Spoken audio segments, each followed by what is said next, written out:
하나님이여, 사슴이 시냇물을 찾기에 갈급함 같이 내 영혼이 주를 찾기에 갈급하니이다.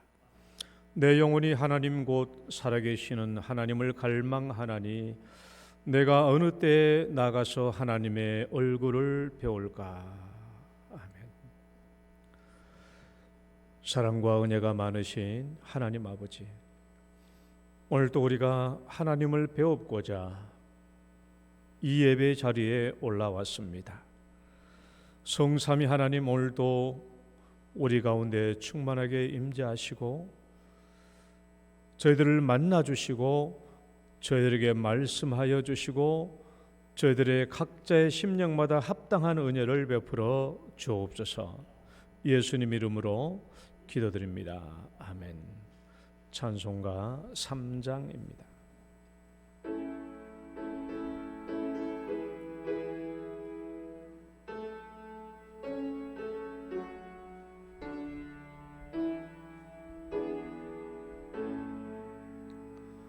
성부 성자와 성령 찬송과 영광 돌려보내세. 대초로 지금까지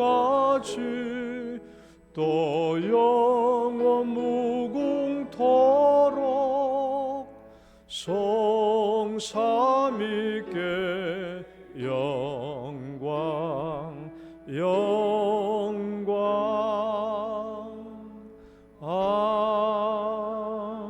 아멘. 신앙 고백 드리겠습니다. 전능하사 천지를 만드신 하나님 아버지를 내가 믿사오며 그 외아들 우리 주 예수 그리스도를 믿사오니 이는 성령으로 잉태하사 동정녀 마리아에게 나시고 본디오 빌라도에게 고난을 받으사 십자가에 못 박혀 죽으시고 장사한 지 사흘 만에 죽은 자 가운데서 다시 살아나시며 하늘에 오르사 전능하신 하나님 우편에 앉아 계시다가 저리로서 산자와 죽은 자를 심판하러 오시리라. 성령을 믿사오며 거룩한 공예와 성도가 서로 교통하는 것과 죄를 사하여 주시는 것과 몸이 다시 사는 것과 영원히 사는 것을 믿사옵나이다. 아멘. 교동문 19번입니다. 시편 32편 말씀. 허물의 사함을 받고 자신의 죄가 가려진 자는 복이 있도다.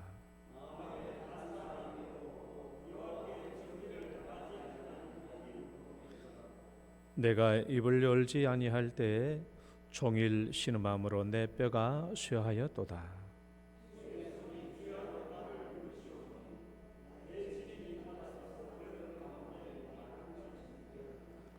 주께 내 죄를 아뢰고 내 죄악을 숨기지 아니하였더니 이로 말미암아 모든 경건한 자는 주를 만날 기회를 얻어서 주께 기도할지라.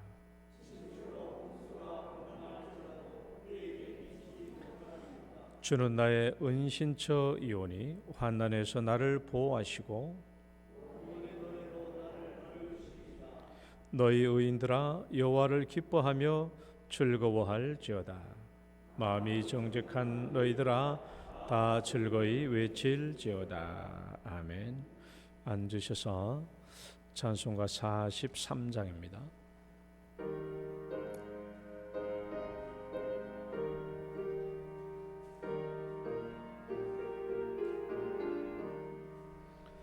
즐겁게 한식할 날 반갑고 좋은 날 내 마음을 편케 하니 즐겁고 기쁜 날 이 날에 천하 만민 다 보좌 앞에서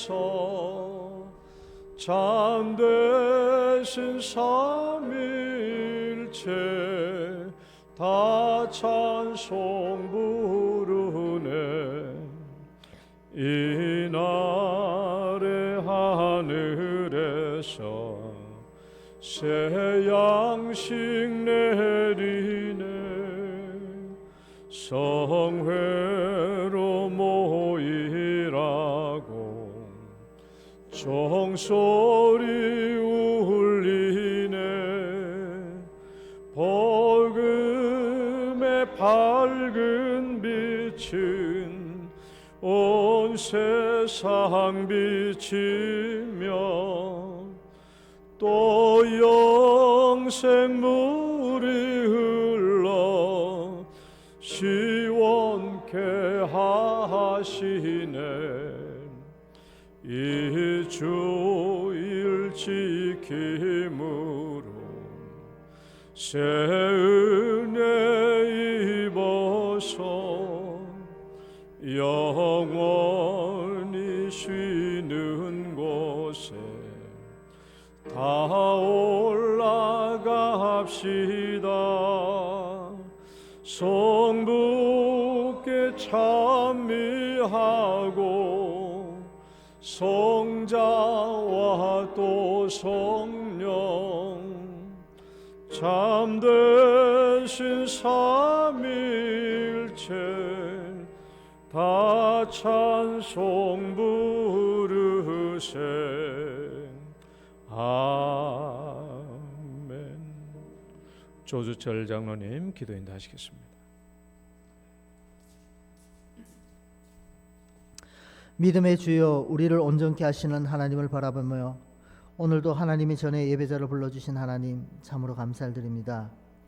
우리의 예배를 받아주시고 오로지 하나님 영광 받으시고 신령과 진정으로 드려지는 예배가 될 수 있도록 주님 도와주시옵소서. 우리의 삶의 각 처소에서 불러주신 하나님, 지난날의 삶을 돌아보건대 하나님 자녀답게 뜻대로 살지 못하고 여전히 죄 가운데 살았음을 고백합니다.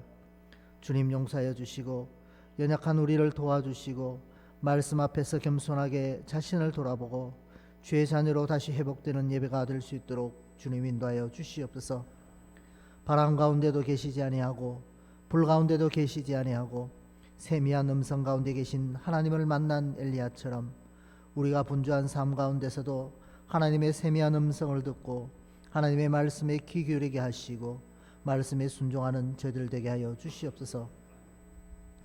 순종이 제사보다 낫다고 하신 하나님, 순종하는 우리 성도들 되게 하시고 이 마지막 때에 교회의 사명을 감당하는 우리 영동교회가 되게 하여 주시고 세상에 하나님의 사랑과 기쁜 소식을 전하는 참된 교회가 될 수 있도록 주님 도와주시옵소서.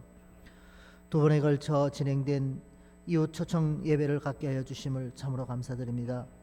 간증자들의 간증을 통해서 우리에게 행하신 하나님의 은혜를 각자 돌아보게 하여 주시고 우리가 왜 교회에 나오게 되는지 본질을 생각해 하여 주신 말씀을 통해서 우리 역시 하나님을 만난 그 구원의 기쁨과 구원의 사명을 감당하는 저들 되게 하여 주시옵소서.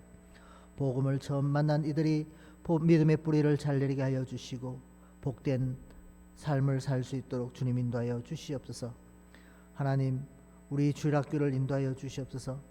유치부에서 청년부에 이르기까지 우리의 다음 세대를 이끌어 나갈 자녀들의 믿음을 지켜주시고 거룩한 자녀로 자랄 수 있도록 인도하여 주시옵소서.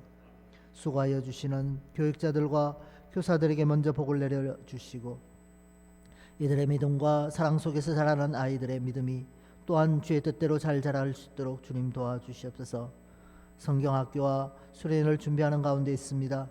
기도와 말씀으로 준비케 하여 주시고 이 생명을 살리고 성장하여 잘 자라서 30배, 60배, 100배의 결실을 거두는 우리 교육기관이 될 수 있도록 주님 인도하여 주시옵소서. 우리 청년들을 지켜주시옵소서. 학업 가운데서나 직장 속에서나 군복무 가운데서 취업을 준비하는 이로서 혹은 결혼을 앞둔 우리 청년들의 앞길을 하나님 복을 내려주시고 하나님 여호와의 이래로 하나님을 경험하는 자들이 될 수 있도록 주님 도와주시옵소서. 특별히 이번 여름 단기 선교를 준비하고 있사오니 하나님의 은혜 가운데 귀한 사역을 잘 감당하고 돌아올 수 있도록 주님 도와주시옵소서. 우리 성도들의 따스하고 풍성한 사랑 가운데 기도의 후원으로 떠나게 됨을 참으로 감사드립니다. 우리 성도들의 사랑을 체코의 교우와 우크라이나 난민들에게 잘 전할 수 있도록 저희들을 사용하여 주시옵소서. 또한 야오누스를 비롯한 신앙의 개혁자들의 믿음을 잘 배우게 하여 주시고 가고 오는 길을 은혜 가운데 다녀올 수 있도록 도와주시옵소서. 우리의 연약한 어르신들, 병원에 계시는 분들을 위해서 기도합니다. 하루속히 육신의 건강을 회복하게 하여 주시고 어디를 가든지 뭘 하든지 우리 어르신들의 강건한 믿음으로 살게 하여 주시옵소서. 교회가 이들을 위해서 늘 기도하게 하여 주시고 외롭고 힘들지 않도록 위로함을 받으며 예수 그리스도의 사랑의 기쁨으로 사는 여생이 될 수 있도록 주님 인도하여 주시옵소서. 오늘 말씀을 들고 서신 우리 목사님 성령으로 인도하여 주시고 성령으로 붙잡아 주시고 온전히 함께하여 주셔서 하나님의 뜻하신 말씀만이 잘 전하여지게 도와주시고 오로지 저희들은 순종하는 믿음을 가지고 살게 하여 주시옵소서. 드려지는 예배 가운데 하나님 함께하여 주시고 오로지 하나님 영광 받으시고 우리에게는 은혜가 되는 귀한 예배가 될 수 있도록 주님 도와주시옵소서. 예수 그리스도 이름으로 기도드립니다.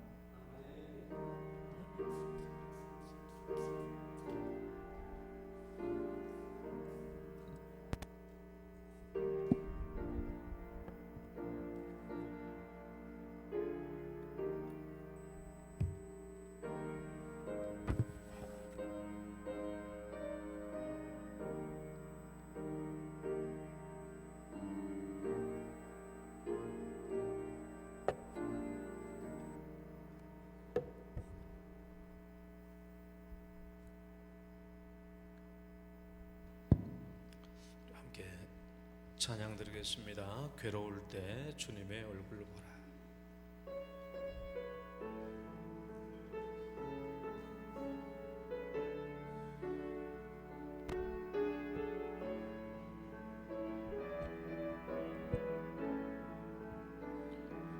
괴로울 때 주님의 얼굴 보라. 평화의 주님 바라보아라. 세상에서 시달린 친구들아 위로의 주님 바라보아라. 눈을 들어 주를 보라. 내 모든 염려 주께 맡겨라. 슬플 때에 주님의 얼굴 보라. 사랑의 주님 안식 주리라. 힘이 없고 내 마음 연약할 때 능력의 주님 바라보아라. 주의 이름 부르는 모든 자는 힘 주시고 늘 지켜주시리. 눈을 들어 주를 보라. 내 모든 염려 주께 맡겨라. 슬플 때에 주님의 얼굴 보라. 사랑의 주님 안식 주리. 괴로울 때 주님의 얼굴 보라. 괴로울 때 주님의 얼굴 보라. 평화의 주님 바라보아라. 세상에서 시달린 친구들아 위로의 주님 바라보아라. 눈을 들어 주를 보라. 내 모든 염려 주께 맡겨라. 슬플 때에 주님의 얼굴 보라. 사랑의 주님 안식 주님 눈을 들어 주를 보라. 눈을 들어 주를 보라.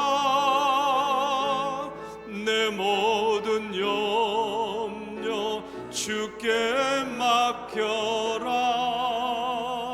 슬플 때에 주님의 얼굴 보라. 사랑의 주님 안식 주리라. 아멘. 성경 말씀 시편 146편 1절에서 10절 말씀까지 보겠습니다. 시편 146편.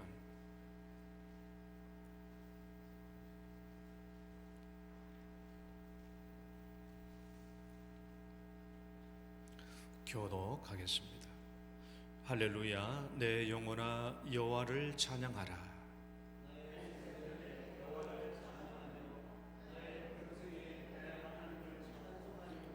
귀인들을 의지하지 말며 도울 힘이 없는 인생도 의지하지 말지니.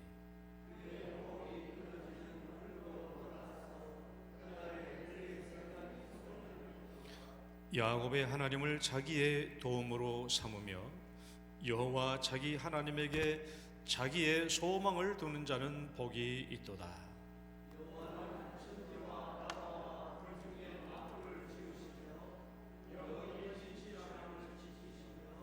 억눌린 사람들을 위해 정의로 심판하시며 줄인 자들에게 먹을 것을 주시는 이시로다. 여호와께서는 갇힌 자들에게 자유를 주시는도다.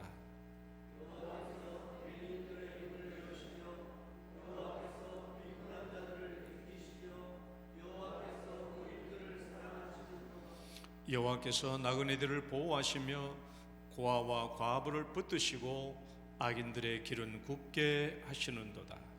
시온아, 여호와는 영원히 다스리시고 내 하나님은 대대에 통치하시리로다. 할렐루야. 아멘. 하나님 아버지, 오늘 또 이 복된 날 저희들을 불러주셔서 또 말씀 속에 있게 해주신 것 감사합니다. 오늘 또 이 말씀을 듣게 해주셨사오니 이 말씀을 통하여 우리에게 주시고자 하는 은혜를 듬뿍 베풀어 주시옵소서. 하나님을 소망하고 힘을 얻는 성도들 다 되게 하여 주옵소서. 예수님 이름으로 기도드립니다. 아멘. 할렐루야. 우리 옆사람 인사합시다. 잘 오셨습니다. 주의 이름으로 축복합니다. 오늘도 거룩한 주일에 또 주 앞에 올라오신 여러분 주 이름으로 축복합니다. 은혜의 시간 되시기를 바랍니다. 여러분, 우리가 어려운 일을 당해서 하나님을 간절히 찾고자 할 때가 참 많죠. 우리가 지극히 절망 속에서 하나님을 찾고자 할 때, 근데 하나님을 만나지 못해서 간절히 하나님을 찾을 때가 있어요. 근데 하나님이 나타나지 않으시니까 여러분 그때 어떻게 하시나요? 내가 하나님을 만나야 되겠는데, 내가 하나님을 붙잡아야 되겠는데 그 하나님이 붙잡아지지도 않고 느껴지지도 않을 때 여러분 어떻게 해야 됩니까? 이것이 오늘 우리 시편 146편이 우리에게 주시는 말씀의 의미예요. 자, 이 시편을 누가 언제 어떤 상황에서 썼는가? 우리가 시편을 이해할 때 제일 중요한 게 따라해봐요. 누가, 언제, 어떤 상황에서, 이걸 이해해야 되죠.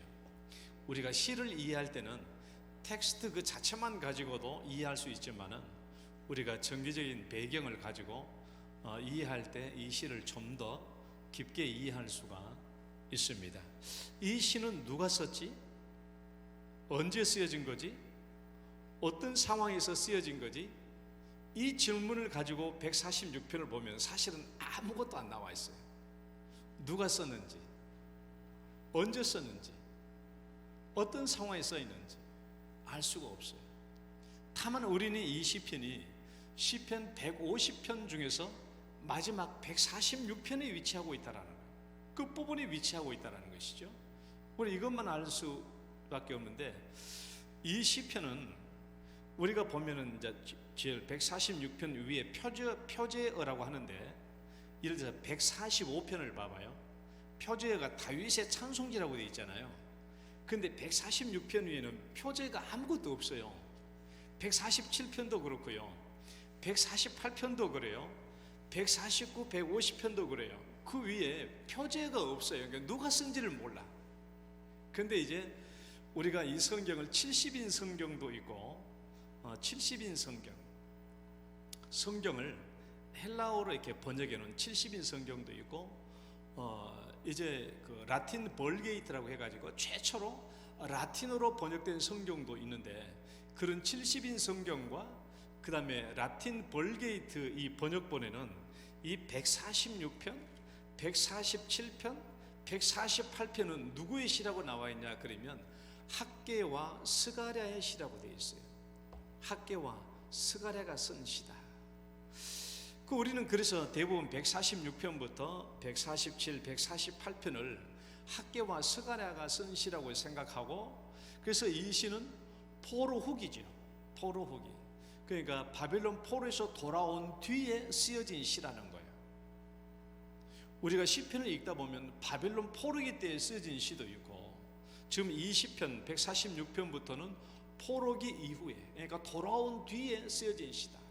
학개와 스가랴에 의해서 이 시가 쓰여졌다면 어떤 상황인가? 이 당시에 페르시아 제국의 왕은 아닥사스다 왕이었죠. 아닥사스다 왕이었고, 이 아닥사스다 왕이었을 때 어떤 일이 있었냐 그러면 이스라엘 백성들, 그래서 포로에서 돌아온 이스라엘 백성들이 성전을 짓고 난 뒤에 예루살렘 성벽을 쌓기 시작합니다. 예루살렘 성벽을 쌓기 시작하니까 르훔과 심세라는 이 페르시아에 파송된 사마리아 지역의 방백인 르훔과 서기관인 심세가 이스라엘 백성들이 성벽을 쌓으니까 이것을 아닥사스다 왕이 고발했습니다. 왕이시여, 저 왕의 서편에 있는 저 예루살렘에 있는 저 사람들이 옛날에 무너뜨려졌던 그 성읍을 다시 쌓고 있습니다. 이 성읍을 다시 쌓게 완공되게 되면요, 이 성읍에서 반역이 일어나게 될 것이고 이제 왕의 서편 성지가 없어질 것입니다 하고 고발을 했어요. 그때 고발을 했어요. 그러니까 오늘 시편 146편에서 가장 우리가 해석할 수 있는 중요한 포인트 3절 말씀 봐봐요. 귀인들을 의지하지 말며 도울 힘이 없는 인생도 의지하지 말지니. 귀인들, 이것이 개역 개정판은 괴인들이지만은 이전 성경에는 뭘로 되어 있었냐 그러면 방백들이라고 되어 있어요. 방백들을 의지하지 말며. 그러니까 여기서 말하는 귀인과 방백들이 누구냐라는 것이 굉장히 중요해요. 이 시에서 여기서 말하는 이 귀인과 방백들은 누구를 의미하냐 그러면, 물론 유대인들의 귀인과 방백들을 말할 수도 있지만은 이런 국제적인 상황을 보면은 페르시아 제국의 왕과 그리고 페르시아 왕에 의해서 파송된 총독이나 그리고 방백들을 의미한다는 것이죠. 여기서 말한 귀인들은. 그래서 아닥사스다 왕이 어떻게 했습니까? 이 룸과 심세, 이 방백의 그리고 서기관 심세의 고발장을 받고 난 뒤에 정신이 번쩍 들었죠. 아니, 이럴 수가 있어? 이러면 안 되겠지. 저들이 예루살렘 성읍은 쌓으면 안 될 거야 라고 생각을 해서 명령을 내립니다. 그 성벽 쌓는 것을 즉시 중단시켜라 라고 명령을 내리니까 르훔과 심세가 군대를 이끌고 와가지고 예루살렘 성에 쳐들어와가지고 예루살렘 성벽을 완전히 무너뜨려 버리고 완전히 성문을 불살라 버렸죠. 이 내용이 어디에 기록되어 있어요? 느헤미야 1장에 기록되어 있어요. 느헤미야 1장은 바로 그 내용입니다. 우리 1장의 그 내용을 한번 볼까요? 느헤미야 1장에 유다와 예루살렘, 시작.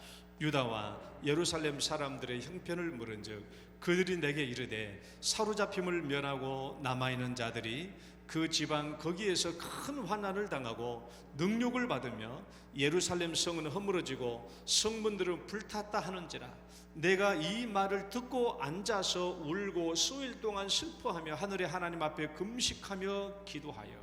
이 내용이 그겁니다. 느헤미야 동생 하나니가 이 모든 상황, 이 비극적인 상황을 페르시아 제국까지 와가지고 자기 형 느헤미야에게 이 내용을 보고했던 것이죠. 그러면 여러분, 바로 이런 상황, 어떤 상황이요? 아닥사스다 왕이 명령을 내려서 자, 성읍을 중단시켜라라고 명령했을 때 룸과 심세가 군대를 이끌고 와가지고 쌓고 있던 성벽을 다 무너뜨려버리고 세웠던 성문을 다 불태워버렸던 바로 이런 상황이, 이런 상황에서 사람들은 어떻게 반응할까? 이스라엘 백성들은 어떻게 반응할 것인가?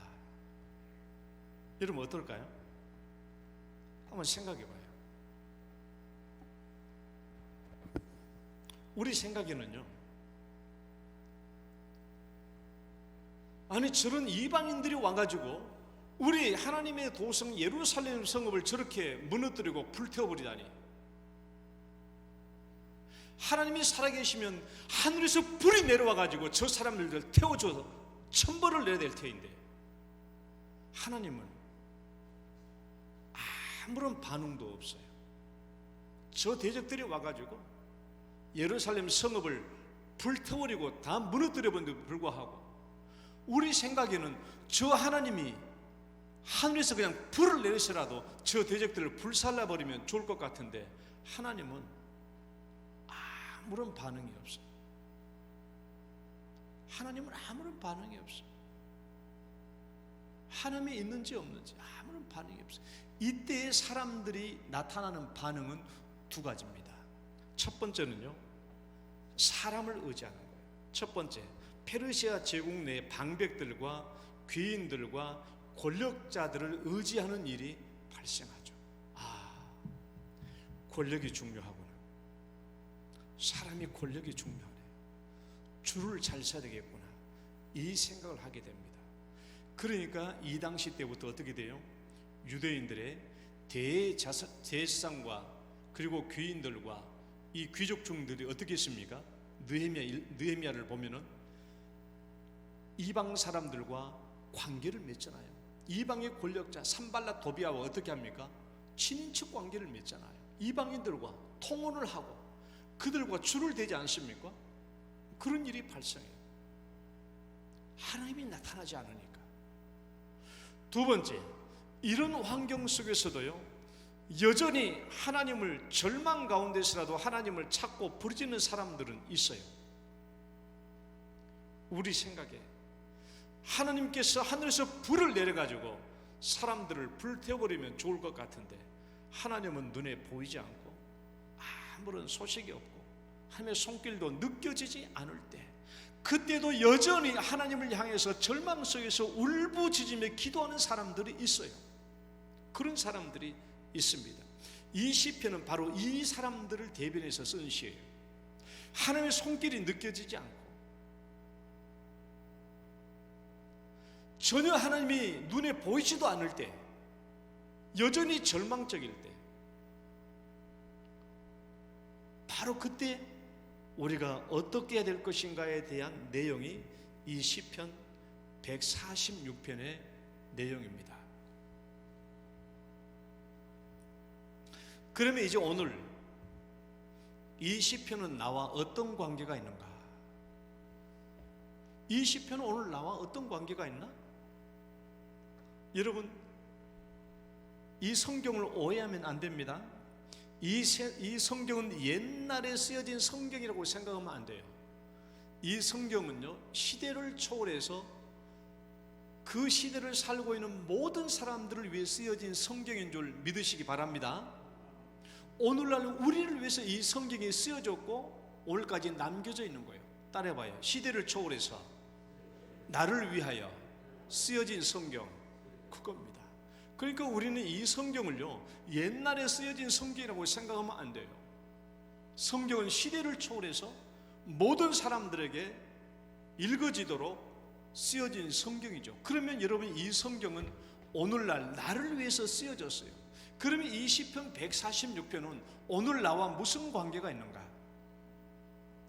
오늘 나와 무슨 관계가 있으며 이 시편 146편은 나에게 어떤 교훈을 줄 수 있는가 하는 것을 우리가 살펴봐야 되겠죠. 여러분은 이제 제가 목사니까, 목사로서 가장 힘들고 어려운 상담이 뭐냐? 성도님들이 가장 어떤 상담을 할 때 가장 어렵냐? 가장 어려운가? 성도들이 이런 말을 할 때 그래요. 한번 우리 같이 읽어봐요. 하나님은 보이지 않습니다. 어떤 성도들이 와가지고 나에게 이런 하소연을 할 때 내가 제일 상담하기가 어려워요. 자, 읽어봐요. 시작. 하나님이 보이지 않습니다. 하나님이 어디 있는지 모르겠습니다. 하나님은 나를 돌보지 않고 있는 것 같습니다. 내 삶 어디에서도 하나님의 손길을 느낄 수가 없습니다. 내가 지금 이렇게 어려운데도 하나님은 도대체 어디에 계신지 모르겠습니다. 하나님은 계시기나 하는지 모르겠습니다. 이런 하소연을 할 때, 여러분 얘기죠? 여러분도 한때 그랬잖아요. 이게 우리 경험이거든요. 다 이런 말을 할 때 제일 상담하기 힘들어요. 내가 하나님을 보여줄 수도 없고, 그렇잖아요. 하나님을 보여줄 수도 없잖아요. 하나님이 있는지 없는지 모르겠습니다. 하나님이 있으면 왜 이렇게 나를 이렇게 내버려 둡니까? 하나님이 없는 것 같습니다. 하나님이 없는 건 맞죠? 좀만 시간 더 주면, 입 안 막고 조금만 더 얘기했으면 나 이제 교회 그만 난리 납니다 하는 말까지 나올 것 같아. 이런 상황이에요. 이런 상황을 우리가 얘기를 들을 때 제일 대답하기가 쉽지가 않아요. 우리들도 과거에 이런 경험을 가져봤지만, 이것은 우리들의 경험이기도 하지만은 또 여러분, 우리 교회의 다른 성도님들이 여러분들을 찾아와서 이런 하소연을 해요, 안 해요? 아이고 권사님, 하나님이 없는 거 아니에요? 근데 이렇게 어려운 상황인데도 하나님이 응답도 안 하시고 하나님의 손길도 느껴지지도 않고요. 하나님이 없는 거 아니에요? 나 이제 교회 그만 다닐까 봐요. 그럼 여러분 뭐라고 대답하실 거예요? 맞아, 그렇지. 나도 지금 그렇게 생각해. 나도 교회 다닐까 말까 지금 생각 중이에요 지금. 여러분 이렇게 대답하면 어떻게 되겠어요? 완전히 다 망하는 거죠. 이 시편은요, 바로 이런 사람들을 위해서 쓰여진 거예요. 여러분 한번 가만히 생각해 봐요. 여러분도 분명히 과거에, 과거 아니라 지금도 하나님께 기도해도 이 문제의 해답이 나타나질 않아요. 그러니까 이게 하나님이 있나 없나? 이게 정말 이 갈등이 심할 때가 있어요. 그런데 그것을 어찌어찌 해서 지나왔어. 그러니까 지금 이 자리에 있는 거잖아요. 그 과거에 그런 하나님이 안 보이고 하나님이 없는 것 같은 그런 절망적인 상황이 나도 있었는데, 그거 어떻게 비비다 보니까 지금까지 와 있는 거예요. 그런데 그때 무슨 특별한 비법이 있어서 그걸 넘어온 건 아니었거든요. 근데 지금 내 주변에 있는 사람들, 아이고 권사님, 장로님, 하나님이 없는 거 아니요? 하나님이 나타나지도 않아요. 이렇게 말하니까 나도 그때 무슨 비법이 있어서 넘어온 게 아니라, 그때 무슨 비법이 있어서 그 상황을 지나온 것이 아니었기 때문에 그 비법을 전수해 줄 수 있는 게 아니라는 거예요. 이런 상황에서 여러분 오늘 시편 146편을 보시고요, 우리가 이런 상황에서 어떻게 해야 될 것인지를 깊이 교훈받고 깨닫고, 내 자신도 이런 상황에서 구원받을 뿐만 아니라 우리 주변의 형제와 자매들이 이런 상황을 가지고 나한테 하소연해 올 때 여러분들이 이 시편 146편에 나와 있는 이 말씀을 가지고 여러분 위로하고 격려해 줄 수 있기를 바랍니다. 따라해봐요. 하나님이 보이지 않고 그 손길이 느껴지지 않을 때 이렇게 하나님을 찾아라. 네, 오늘 이제 들어가는 거예요. 이렇게 하나님을 찾아라. 자, 1번 읽어볼까요? 사람을. 시작.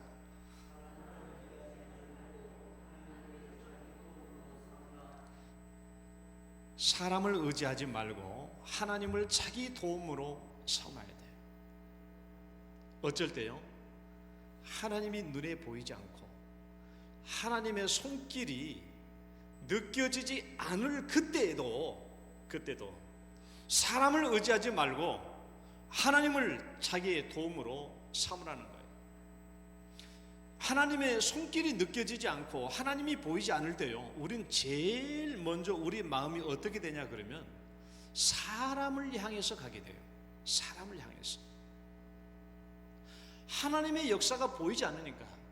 여러분, 지금 이스라엘의 느헤미야 전체를 읽다 보면요, 이스라엘 유대의 방백들과 유대의 귀인들, 귀족들이 저 이방 민족들 산발락과 도비야, 저 사람들과 깊이 결탁되어 있다니까요. 심지어 유대의 대제사장 엘리야십이라는 이 사람도 어떻게 했습니까? 산발랏의 여자의 하나를 며느리로 붙잡아 와가지고 며느리를 맞아들여가지고 친인척 관계가 되어 있잖아요. 그리고 합세해가지고 저들이 얼마나 느헤미야를 대적합니까? 생각해봐요. 왜 유대인들이 하나님을 의지하지 않고 저 사람들, 저 이방 권력자들에게 줄을 대고 이방 권력자들과 결탁되어 있습니까? 왜? 하나님이 나타나지 않으니까. 하늘에서 불이 떨어져가지고 저 못된 놈들 그냥 쳐부수고 불살라 버린다고 하면은 이방인들과 왜 결탁하며 왜 사람들에게 나갑니까? 그러나 하나님이 나타나지 않으니까, 하나님이 잠잠하니까, 하나님의 손길이 나타나지 않으니까 사람들을 찾아가요. 아이고, 하나님이 없는가 봐요. 하나님 사람을 찾아갑니다. 사람.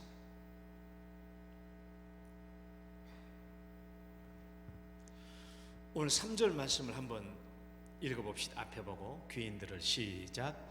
귀인들을 의지하지 말며 도울 힘이 없는 인생도 의지하지 말지니 야곱의 하나님을 자기 도움으로 삼으며 여호와 자기 하나님에게 자기의 소망을 두는 자는 복이 있도다. 할렐루야.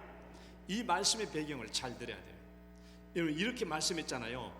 귀인들을 의지하지 말며 도울 힘이 없는 인생도 의지하지 말지니 야곱의 하나님을 자기의 도움으로 삼으며 여호와 자기 하나님에게 자기의 소망을 두는 자는 복이 있도다 하는 이 성경 구절은 지금 하늘에서 불이 떨어져 가지고 저 못된 사람들 불살라 죽이고 저 대적들을 쳐 죽였기 때문에 나오는 말씀이 아니에요.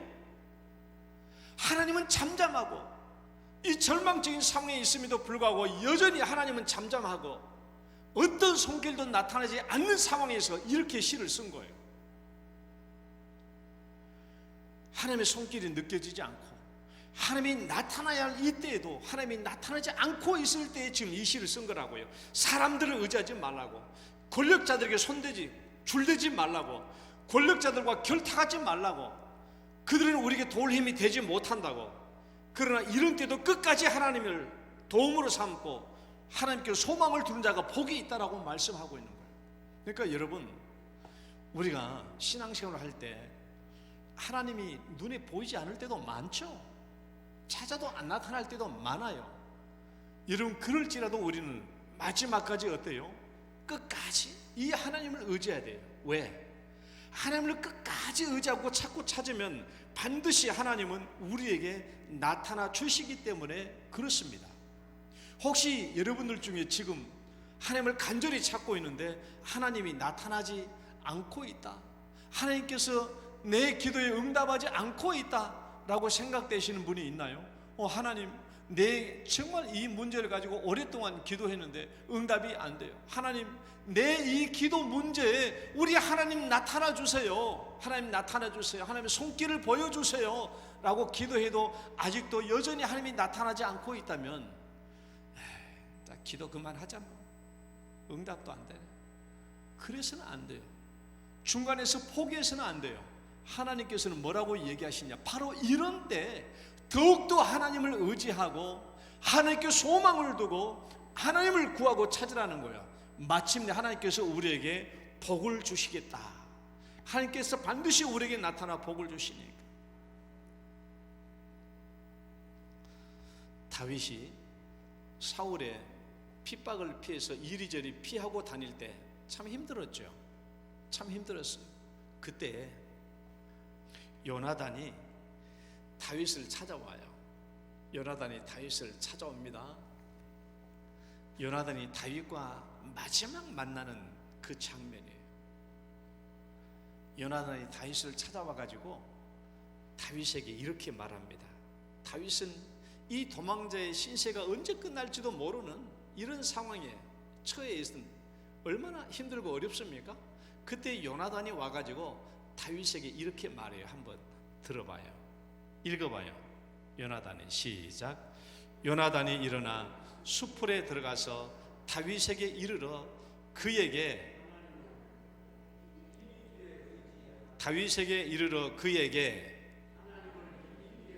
한 번 더 다윗에게 이르러 그에게 요나단이 다윗을 향해서 뭐라고 얘기했어요? 이 절망적인 상황 속에서 하나님을 힘있게 의지하라고. 하나님을 힘있게 의지하라고. 여러분, 하나님이 나타나지 않고 하나님의 손길이 나타나지 않을 때도요, 여러분, 우리는 하나님을 힘있게 의지해야 됩니다. 뿐만 아니라 우리를 찾아오는 하소연하는 우리 형제와 자매들에게도 하나님을 힘있게 의지하도록 권면해야 돼요. 하나님을 힘있게. 왜? 하나님은 마침내 나타나서 우리를 도와주실 테니까. 마침내 우리에게 나타나 도우심으로 말미암아 나는 여전히 하나님을 찬송하리로다. 시편 42편 5절 말씀. 그가 나타나 도우심으로 말미암아 나는 여전히 하나님을 찬송하리로다. 마침내 나타나시는 하나님의, 따라해봅시다. 마침내 나타나시는 하나님. 마침내 나타난 하나님이에요. 그러니까 하나님을 의지하고 소망을 두는 자는 결국 복이 있는 줄 믿으시기 바랍니다. 두 번째, 하나님의 손길이 나타나지 않고 이 절망스러운 환경에서, 자, 두 번째 읽어봐요. 시작.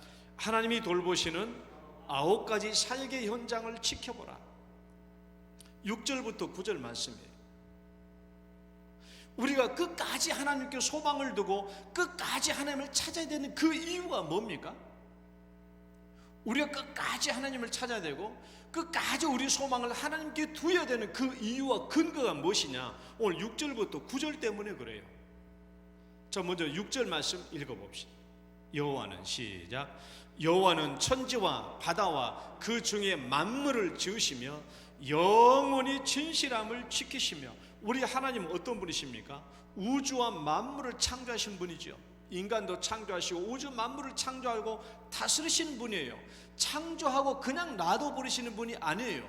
우리를 통치하고 다스리는 분이에요. 10절 말씀 보면 대대히 통치하시는 분이에요. 만물을 창조하시고 그냥 두시는 분이 아닙니다. 우리를 통치하시고 다스리시는 분이에요. 그리고 하나님은 어떤 분이시라고요? 영원히 진실함을 지키신다. 따라해봅시다. 영원히 진실함을. 다시 한번, 영원히 진실함을. 무슨 말입니까? 사람이 이 절망적인 상황 가운데서도 나는 끝까지 하나님을 찾을 거야, 나는 끝까지 하나님을 기다릴 거야, 나는 마지막까지 하나님께 소망을 둘 거야 하는 그 사람에게 하나님은 영원히 진실하다고. 하나님이 진실하다면 그 사람에게 나타나시죠. 그러지 않겠어요? 영원히 진실하신 하나님인데 어떻게 끝까지 자기를 찾고 붙잡고 의지하는 사람에게 하나님께서 끝까지 모르겠다고 팽개칠 수 있겠습니까? 하나님은 만나주시죠. 왜? 영원히 진실함을 지키시는 하나님이시기 때문에 그렇다라는 거예요. 하나님께서 이 세상을 어떻게 통치하고 있는지 9가지 증거를 제시해요. 내가 요약해 봤어요. 9가지. 자, 여러분들은 읽어봐요. 이 9가지를. 1번, 2번, 3번, 4번, 5번, 6번, 7번, 8번, 9번. 예, 하나님은요 잠자고 있는 분이 아니에요. 우리 눈에 안 보여도 하나님의 손길이 우리에게 나타나지 않을 때도 하나님은 이런 사역을 계속 하고 계신 분이에요. 여전히 내 눈에 보이지 않아도, 내가 찾을 때 하나님이 나타나지 않아도 하나님은 이런 일을 계속 하시는 분이에요. 지금 여러분이 찾고 있는, 여러분이 무슨 문제 때문에 찾고 있다고 할지라도 그 문제는 오늘 여기 나와 있는 9가지 문제에 다 포함되어 있는 내용들이에요. 하나님은 이런 일을 행하고 계시는 분입니다. 여러분, 악한 사람 끝까지 그냥 두지 않아요. 억울한 사람요 끝까지 그대로 두지 않아요. 사람을 억울하게 하는 사람요 끝까지 그대로 두지 않습니다. 어려움에 처한 사람 그냥 보지 않아요. 하나님은 그런 사람들 반드시 도우시고 인도하십니다. 나타나셔서 역사하시고 활동하시는 하나님이에요. 그러니까 누구든지 끝까지 하나님을 찾고 의지하고 하나님께 소망을 두는 그 사람이 복이 있는 거예요. 여러분, 하나님은 나의 머리털까지도 세고 계신다. 우리 말씀 한번 읽어봅시다. 참새 5마리가, 시작. 참새 5마리가 두 아사리온에 팔리는 것이 아니냐. 그러나 하나님 앞에는 그 하나도 잊어버리시는 바 되지 아니하는도다. 너희에게는 심지어 머리털까지도 다 세신 바 되었나니 두려워하지 말라. 너희는 많은 참새보다 더 귀하니라. 이거 누가 말씀하셨어요? 예수님이 말씀하셨어요. 예수님. 여러분, 참새가 얼마나 하찮은 존재예요? 여러분 중에서 참새를 귀하게 보는 사람 누가 있어요? 이스라엘, 이제 우리나라 사람들은 참새 먹지 않잖아요. 이 유대인들은요, 이 참새를 식용으로 사용하기 위해서 참새를 잡아서 팔았어요. 얼마나 값싼 양식입니까?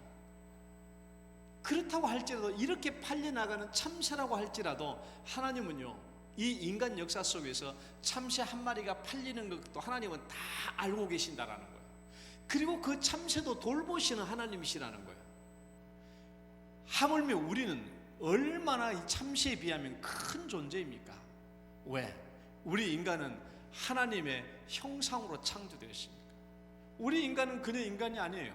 하나님의 형상으로 창조되었어요. 어디 그뿐입니까? 오늘 우리는 그 하나님이 보내신 예수 믿고 십자가 믿고 우리 죄가 대속되어서 하나님의 자녀가 된 우리들이기 때문에 하나님께서 왜 우리를 돌보시지 않겠느냐, 그 말입니다. 여러분, 내가 오늘 질문해서 여러분이 맞추면 내가 이번 주간에 다 내가 12,000원짜리 교동면허증 가가지고 제일 맛있는 냉면 사드릴게요.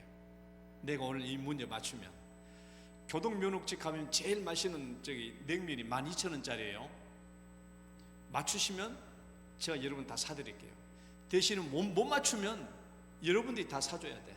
알았죠? 알았죠?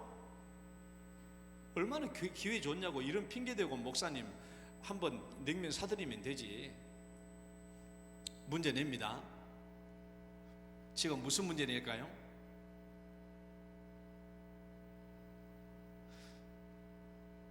여러분의 머리 만져봐요. 만져봐요. 여러분 머리카락 몇 개예요? 여러분 머리카락 몇 개예요? 알아요? 몰라요? 모른다고 말하지 말고 냉면 사드릴게요. 그렇게 대답해요. 여러분 머리카락 몇 개예요? 몰라요. 내가 내 머리 달고 다녀도 내 머리 숫자 모릅니다. 그러나 하나님은요, 내 머리카락까지도 다 세고 있다라는 거예요. 여러분, 이거 헛된 말로 생각하지 말아요. 이거 문목사가 말하면 에이 거짓말하고 말할 수 있는데 이거 예수님이 하신 말씀이라니까요. 예수님이 거짓말 하십니까?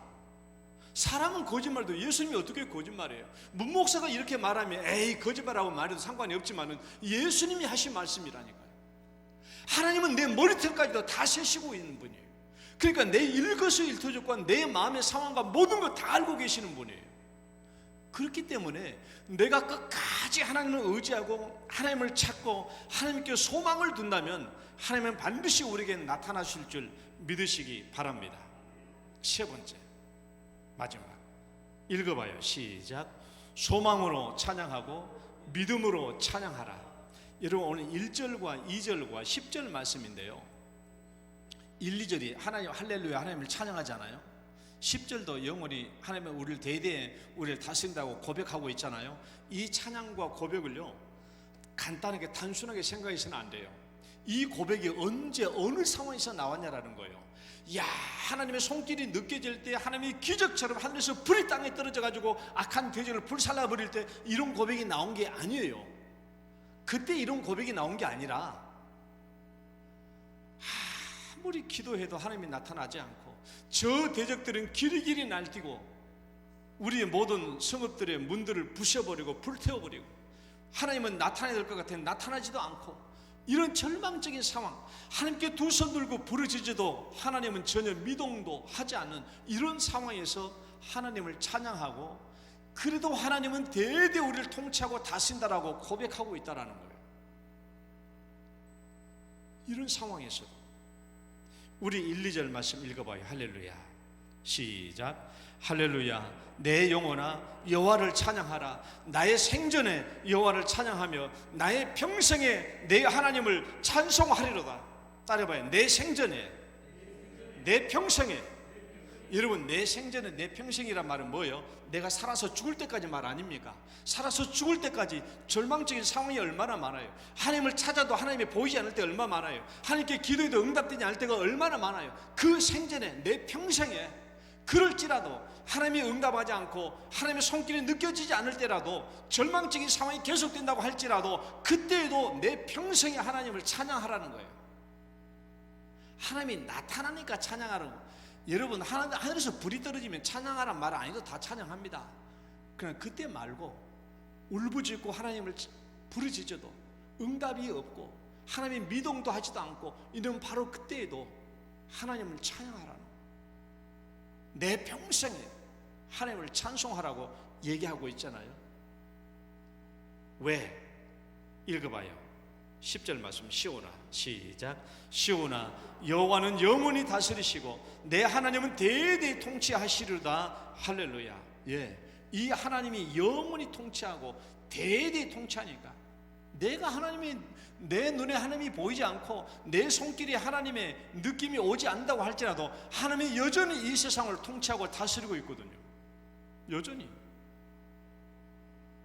그러니까 우리는 어떤 환경과 여건 속에서도 끝까지 하나님을 믿고 의지하고 달려가야 돼요. 이 시편이요, 학개와 스가랴가 쓴 시편이라고 한다면 아닥사스다 왕이 성벽 재건을 중단하라고 하니까 얼마나 절망적인 소식입니까? 성읍을 불태워버리고 하니까 사람들은 이런 기회에, 야, 하나님이 나타나지 않으니까 저 권력자들과 줄대고 결탁해가지고 친인척 관계를 맺고 하는 이런 상황에서, 이런 불의가 횡행하는 상황에서 하늘에서 불이 내려서 천벌을 내려야 될 이런 상황인데도 하나님은 미동도 하지 않고, 그럴지라도 끝까지 하나님께 소망을 두고 믿음으로 구하는 이 사람들, 그래도 이 사람들의 고백은 대대히 하나님은 나를 통치하신다, 이 나라와 민족을 통치하신다라고 고백하고 있는 겁니다. 그리고 실제로 하나님은 어떻게 해요? 그리고 실제로 하나님은 이들의 기도에 응답하지 않는 게 아니죠. 바로 십몇 년 뒤에 누가 옵니까? 느헤미야가 오잖아요. 바로 십몇 년 뒤에 느헤미야가 와가지고 예루살렘 성을 52일 만에 완성해 버리잖아요.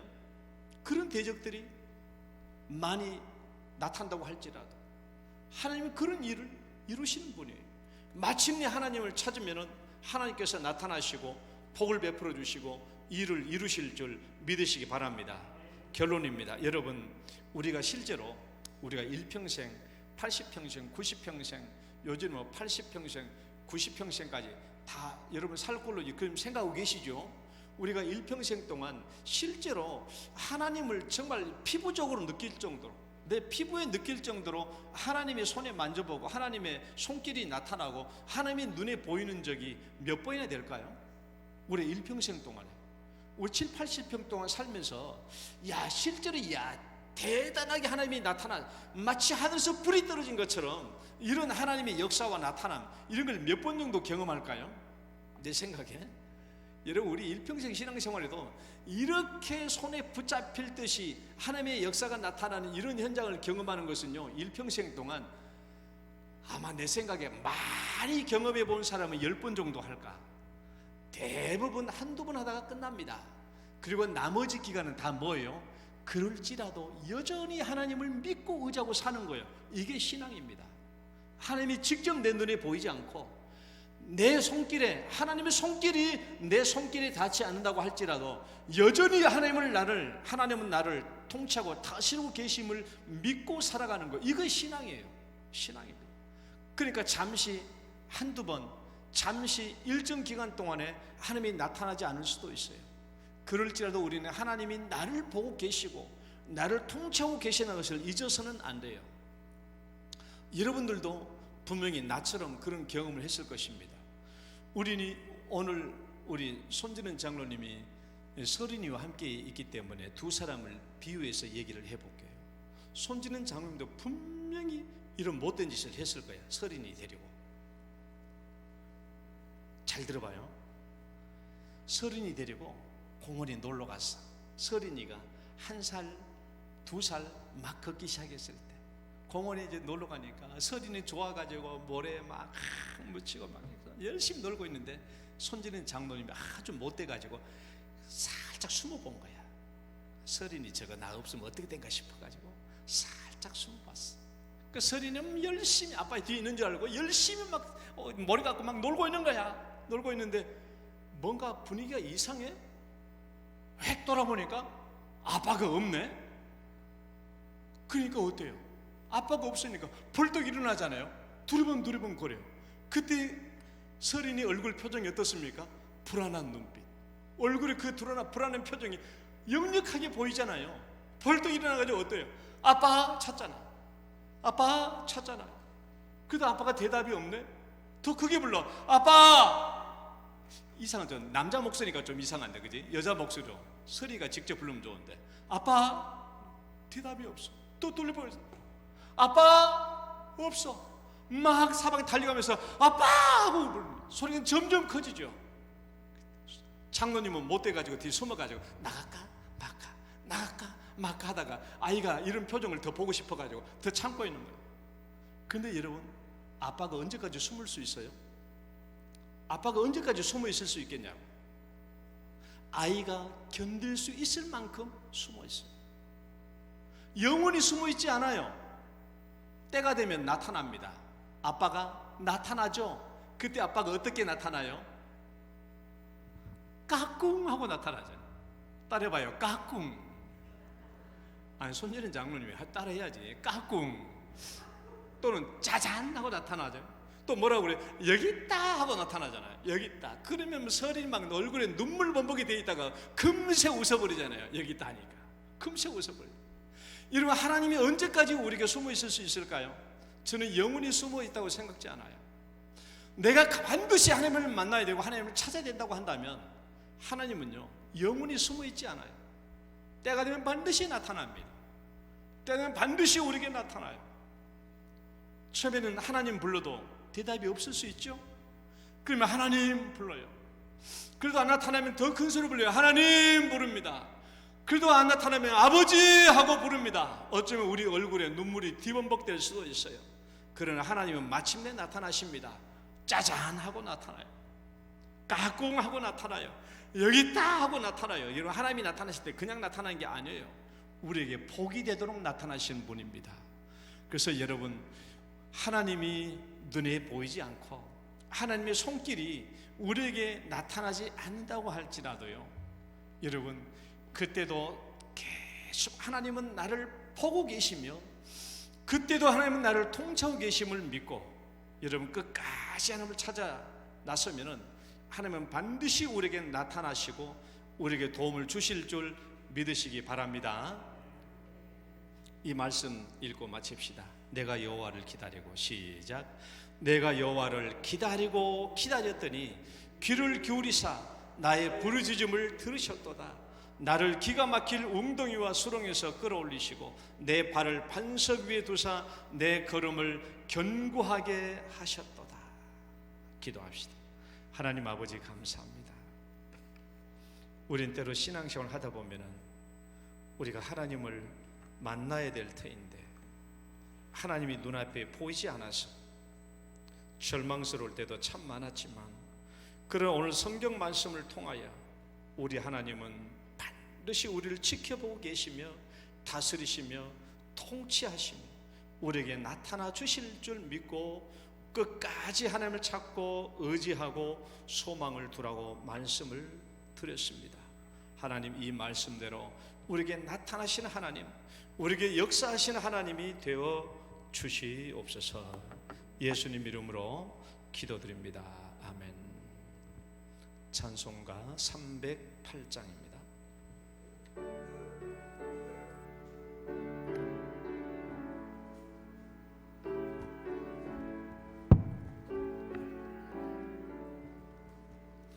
내 평생 살아온 길 뒤를 돌아보니 걸음마다 자욱마다 모두 죄뿐입니다.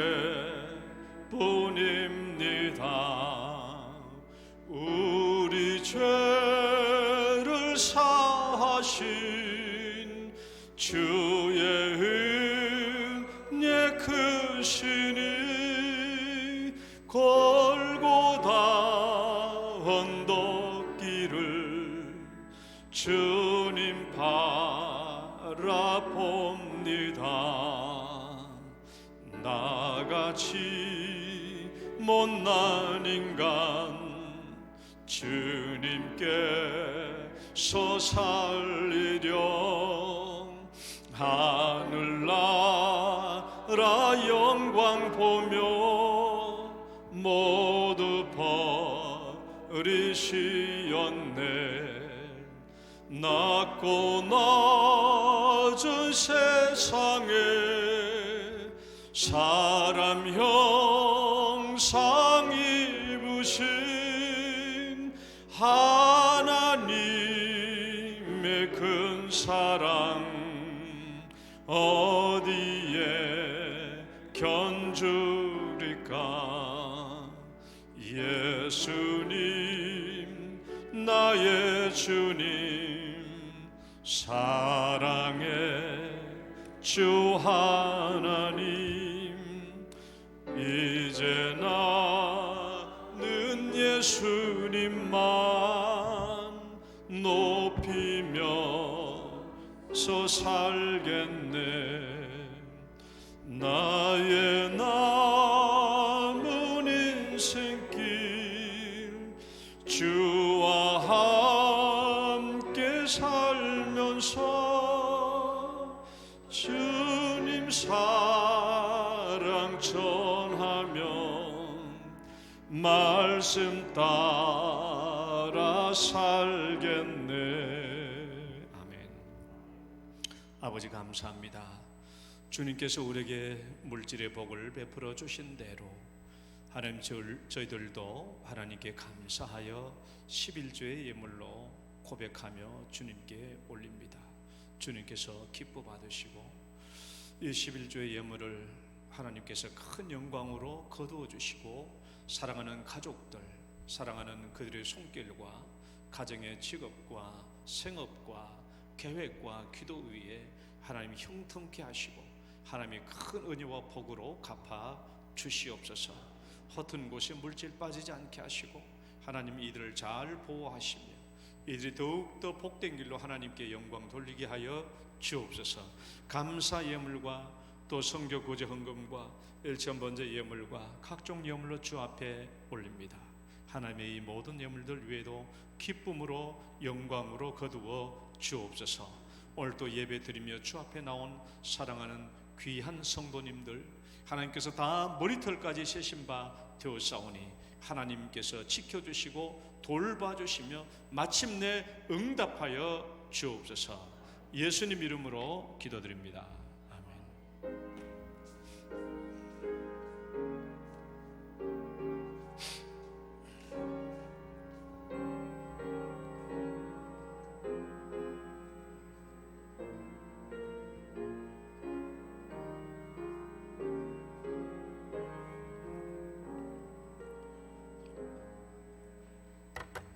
교회 소식 보겠습니다. 세례교인 헌금은 오늘까지 거두어서 총회에 보내도록 하겠습니다. 제3여전도의 헌신 예배가 다음 주일 있습니다. 또 여름 성경학교 강습회도 이제 다음 주일날 월요일 화요일 있습니다. 교회에서 차로 우리 교사들 함께 가도록 하겠습니다. 대청부 단기 선교가 있으니까 여러분 잘 참조해서 보시고요. 많이 기도해 주시기 바랍니다. 3개국을 거쳐야 되니까 여행지 코스도 굉장히 깁니다. 멀고요. 그러니까 안전을 위해서 기도해 주시고 또 준비하신 모든 봉사활동 잘 감당할 수 있도록 기도해 주시기를 바랍니다. 자, 동성애 대구 퀴어 행사 반대 티켓 시위가 있습니다. 6월 17일 날 이번 주 토요일 날 오후 2시 동성로 일대에 있습니다. 자세한 내용은 교인 카톡에 올려놨으니까 참조해 보시기 바라고요. 7번째 간증 집회 있습니다. 6월 23일 날 금요 기도회 시간에 6.25가 다가오니까 6월 23일 날 금요 기도회 시간에 북한 이탈 주민 우리 손순실 집사님을 통해서 북한의 삶의 실상과 또 그리스도인의 삶과 사명에 대해서 간증을 함께 나누도록 하겠습니다. 대구 대일교회는 고신측 교회입니다. 그 다음에 6.25 상기 9구 금식기도회 있습니다. 함께 참여해 주시면 감사하겠습니다. 우리 축복송 찬양 드리시고 축도로 예배 마치겠습니다. 당신은 소중한 사람.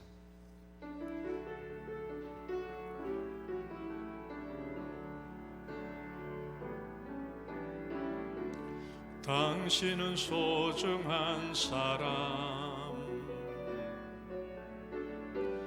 당신은 존귀한 사람, 이 세상에 하나뿐인 당신은 내겐 너무나도 소중한 사람. 그런 당신을 사랑해요. 그런 당신을 축복해요. 사랑받기에 합당한 당신을 주의 이름으로 사랑합니다. 주 이름으로 축복합니다. 주의 이름으로 축복합니다. 이제는 우리를 죄악 가운데서 구원해 주신 우리 구주 예수 그리스도의 은혜와 하나님 아버지의 극진하신 사랑과 성령님의 교통하심이 하나님이 눈에 보이지 않고 하나님의 손길이 느껴지지 않을 때도 끝까지 하나님을 찾고 소망을 두기로 소원하는 모든 성도들 위해 이제로부터 영원토록 함께 있을지어다. 아멘.